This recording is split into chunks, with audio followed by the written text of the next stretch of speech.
So I recently came into a bad boy piece of information, if you will.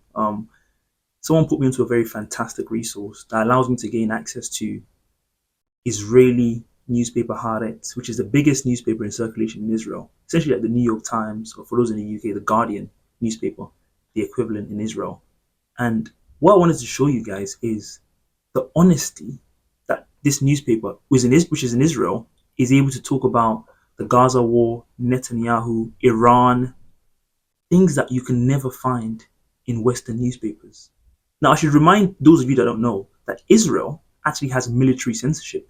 So technically, this newspaper can write something, and the Israeli government can say, "We don't want this to be written, take it down." And they can be dishonest about their government and what the government is doing. And we can't. So we are living under Israeli military censorship in the West, and the Israelis don't even have that level of censorship. It boggles the mind. Look at some of the headlines behind me. What lame duck Biden can do about Gaza, talking about how the Iran threat is going to be exaggerated now that Trump is president. And the last thing, which I wanted to focus on, is where he talks about the fact that even Netanyahu couldn't have picked a better cabinet, for Trump to represent, basically to represent Israel's interests, because everyone that Trump picked, Netanyahu would be delighted with. Essentially insinuating that Netanyahu couldn't have done a better job in picking his cabinet.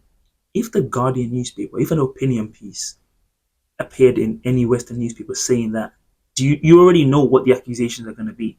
You're trying to say, Jews control everything. You're trying to say they're puppets of the Jews, etc., etc. They can say this honestly in Israeli newspapers, and we can't even hear it, or get access to that kind of information. And he talks here about some of the people in the cabinet. Just look at some of the names on there. And look at that bit I've highlighted where he talks about the fact that essentially Netanyahu and people like him have realized that they don't even have to cater to Jews in the West anymore. Those are not their primary constituency. The primary constituency for people like him is Christian fundamentalists.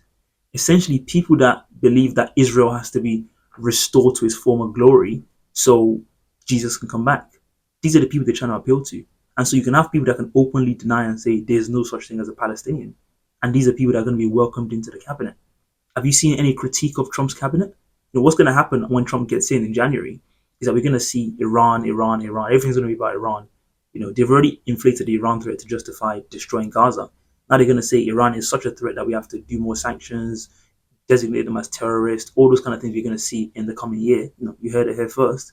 But this is because Trump's cabinet is, it's a gift to Netanyahu. But again, the biggest thing about this is they can say it in Israeli newspapers under military censorship, but we can't say that here.